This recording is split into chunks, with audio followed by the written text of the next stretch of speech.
Hey guys, it's Section of Violence here. Alright guys, it's pretty late. I'm kind of ruining my sleep schedule um for you guys, but it's all good. We gotta get these predictions out. Um let's go. Let's get it done. So I can faster I get it done, the faster I can sleep. So we got Josh Reed versus Liam Malloy. Josh Reed is crafty veteran. He's had a good amount of fights, faced a lot of good guys, lost to a lot of decent guys. Yeah, he's beat a Russian by Rene Gitchok. I think Liam Malloy here is going to be too much for him. I think he's too much on the feet, and I think I believe his going to be his grappling. I don't think he's that much better than him. I just think he's a little more explosive in the transitions, and I think he's going to be able to cinch something up, and I think he's going to get a first round finish, either by TKO or submission. I got Liam Malloy here, and I'm pretty confident in him, especially in the last performance. He looked great. Moving on, though, we got Orlando Wilson Prince versus Antonio Sheldon. The one thing I liked about Sheldon is he was really game in his last performance versus Bacchus. Um, I thought Bacchus won, but the thing about Sheldon is he can scramble, and I don't think Prince has the worst gas tanks, but I do think he has I think he's content on bottom, and I think if you're getting out wrestled by guys like Decker, then I think a guy like Sheldon's going to be a problem for you. Decker had the striking, I guess, but he wasn't using it at all in that fight. He was just wrestling Prince, I believe. I think it's the fight I'm thinking of. Let's see. Yeah, because it was such a close fight. Anyways, Wilson Prince, great. He's a great fighter. Good jiu-jitsu, some good striking. But his wrestling defense isn't great, and he is content on bottom. Um, he does He doesn't. Like, he will get up from time to time. So don't. Especially if he finds a lot of success in the striking, his confidence will help carry him to get up in sticky situations. I just think the wrestling is going to be a problem with Sheldon, but I don't know. I think this could be either a showcase fight for Prince or a really sweaty fight where Sheldon wins a decision. I'm on Sheldon here, but I'm not confident. I was confident, but now I'm not, just because of how the stylistic matchups. This could be a bit of a stylistic nightmare for him, for both guys, but we'll see. I'm definitely gonna lean Sheldon, but it's not by much.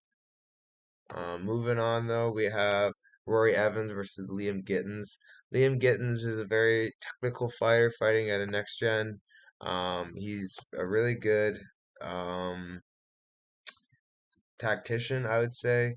He's also faced a lot of people, like good competition. Some beat some fought Fanny Crawford. Beat Josh Reed.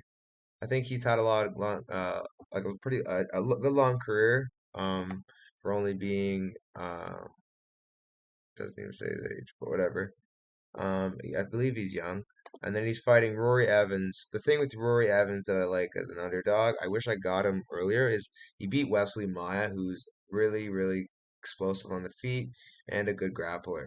The thing about Gittens is I don't think he's great anywhere, but I do like his wall, like what he can do off the cage. Like he can pummel, he can get the clinch, and he can drag the fight down.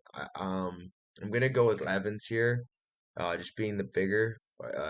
I think he's just gonna be more strong in the exchanges. I think he's gonna hit harder. I'm gonna go with Evans here. My gut's telling me Evans. 5-3 isn't a great record, but neither is 9-4. It's not terrible, but not great. Um, but yeah, I'm gonna go with Evans here. Moving on, uh we have Chris Price versus Michelle Folk. Michelle Folk, he's a striker with next to no ground game.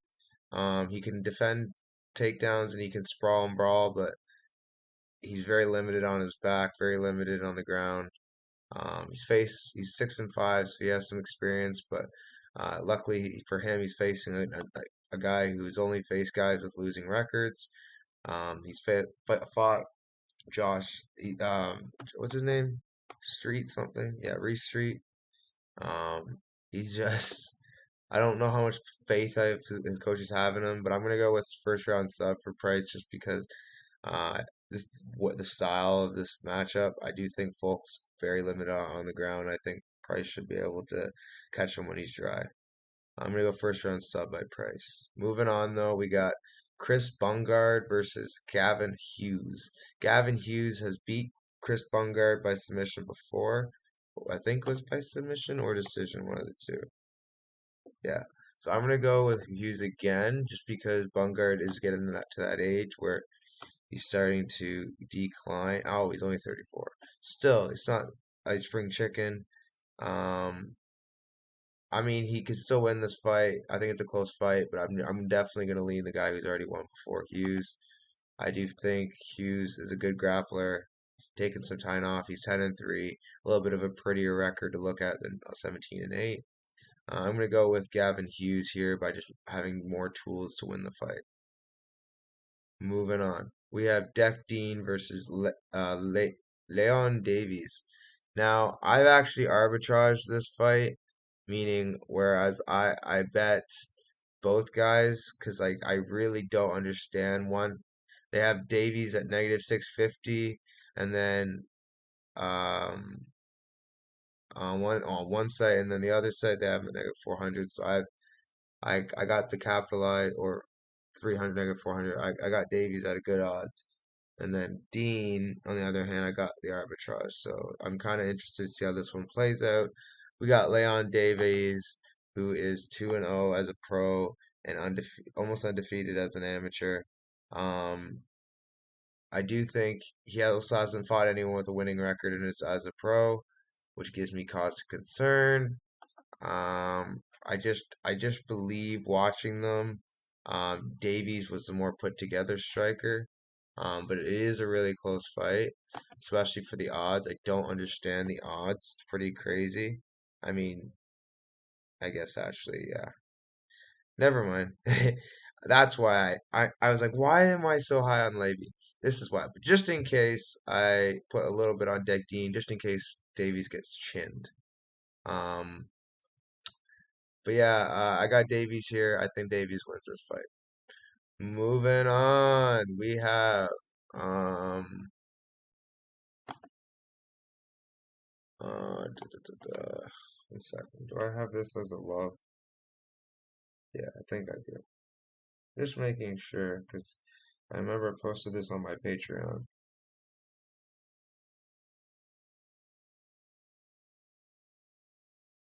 Yeah, let me get Davies back on there. Okay. And then next up, we got Madaris Flemenot versus Aleski Mantiavi. Okay, so Aleski Mantiavi is all right. He's looking pretty good these days. He beat a guy who, in my opinion, isn't good, and he knocked him out in the second round. His losses are only to really good guys, but his wins aren't great. Cadena, he has a win over a Russian, so his striking is going to be cause for concern. But he's fighting a guy whose only losses are by submission and or by grappling. And I do think Aleski is going to be forced to grapple here. And Flemenot is in this fight, I think, is going to have the better grappling, just facing better competition, or not better competition, but strong competition, beating guys like Open Elliott. That's a really, really good win. Jesse Urholion is a good win. I'm gonna go with Flemenos by unanimous decision, but this is an interesting scrap. Definitely gonna be interested to watch this one. Moving on, we have Luke Riley versus Callum Parker. Callum Parker, I'm sorry, you're just not that guy, pal. You can beat guys like Ashton Kirby on the regional scene, but Luke Riley's different gravy. He's my lock of the card. I don't see him losing this. Obviously, anyone can get caught, but Luke Riley is, I think, just levels above this kid. I think he's going to knock him out in the first round. And that's it. Moving on. We got Dimitru Gurlian. Gurlian, you know, I was watching him fight. He seems decently well-rounded. He's not very good though. He's with like the regional scene, how wild and reckless they are. I think Adam Colin's gonna make him pay for that with his wrestling and grappling. I think the first round finish prop could get tested here, so I'm gonna look for an over. But I also understand why a lot of people are on the first round because Gurleon has never really done well against guys that are really good. Ursoy, I guess, is a win. But what is Ursoy now? He is 5-2. You know, like where is this guy from? So I'm gonna go with Adam Cullen here, just being the more distinguished. I think he's gonna win for sure. It's just that when he's gonna win, I don't know. Anyways, Adam Cullen. We're gonna go by first or second round. TKO. Anyways, moving on. We got James Power versus Lucas Capera.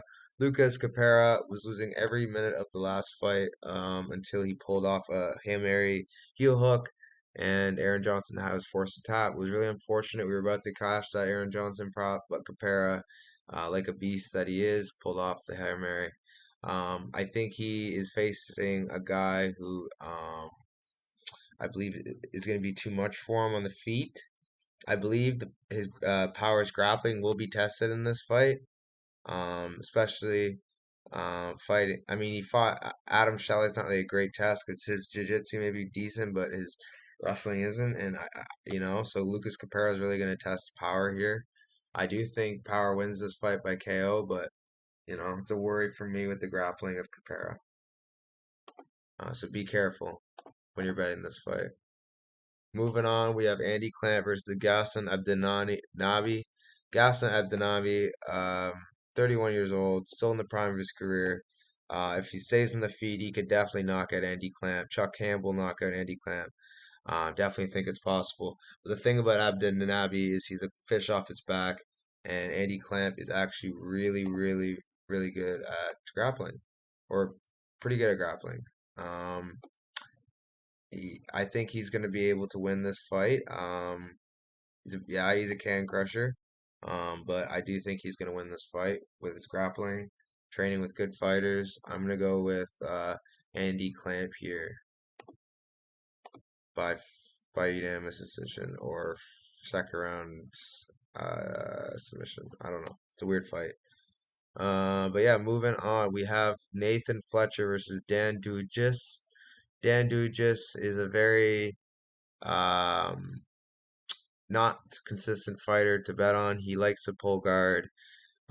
His wrestling isn't the greatest. I would give the edge to Fletcher in the wrestling, cage wrestling, um, MMA. The striking, I'd give it to Fletcher too. I think Fletcher's gonna win this fight.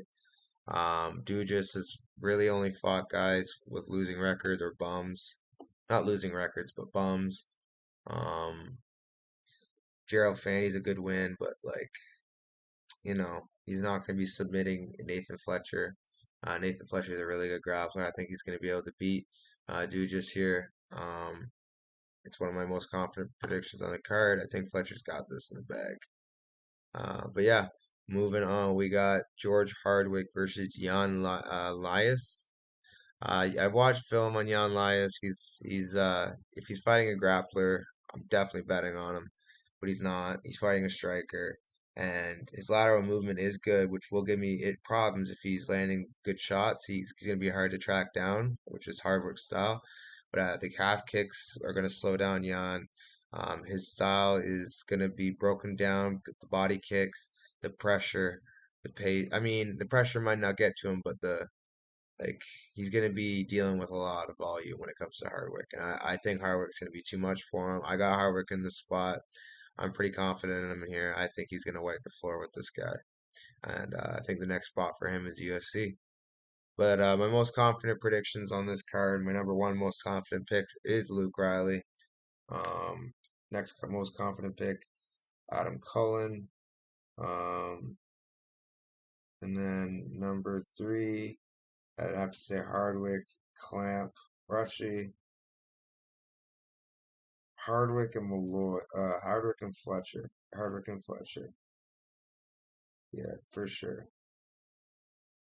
I'm gonna go. Yeah, Fletcher for sure. And then number four would be Clint Malloy, and then number five would be Davies. All right, guys, like, subscribe. You know the drill. I'm loving this card. I love Cage Warriors. It's always a treat to watch. It's always a treat to bet on. I hope you guys really enjoy the card. It starts early. Don't forget, 12 or 1 p.m. So I gotta catch some snooze. I only got 8 hours to sleep. So until next time, guys. See ya.